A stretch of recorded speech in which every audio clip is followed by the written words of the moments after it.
हां, नमस्कार. नमस्कार. काय नाव आपलं? शिवाजी वामन तळेकर, बरं, गाव?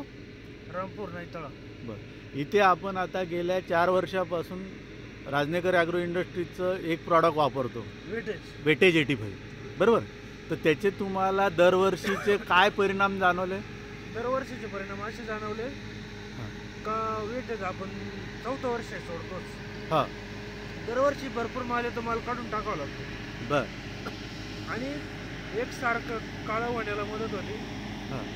मालाला लष्टर, चमक या सगळ्या गोष्टी त्याच्यातून आपल्याला पाहायला भेटतात. बरं, आता हा तुमचं किती तारखेची छाटणी आहे? 25 तारखेची आहे. 25 तारखेची. हो. मग आता तुम्ही याला किती तारखेला आता सोडणार आहे?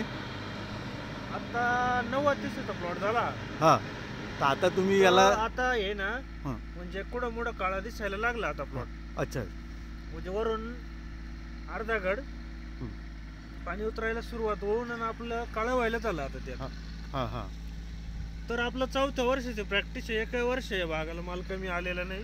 हां. आणि दुसरी गोष्ट अशी ते स्टोरेजला पण मदत करतं परत पुढल्या वर्षाला. आणि तुम्ही म्हणजे महत्त्वाचा विषय की स्टोरेज वाढतं म्हणून दरवर्षी सोडता. हो हो. आणि स्टोरेज वाढतं, वेट वाढतं, हां. मालात गर तयार होतो. हां. म्हणजे वेटेज पुरेपूर त्याला जेवढं लागतंय तेवढं काम करतंय त्याच्यातून आपल्याला. असं म्हणजे माझं 4थं वर्ष आहे ना, 4थ्या वर्षात माझं 1 वर्ष माल कमी आलेला नाही. अच्छा. उलट मला माल काढून टाकावा लागतो. बरं. आणि तुम्ही सर्व व्हेरायटींना सोडता? हो सर्व. दरवर्षी तुम्हाला किती लागते ते मटेरियल? माझे- वेटेज 85? माझ्या मतानं 10 लिटर जातं माझं होतं. चालेल. धन्यवाद सर.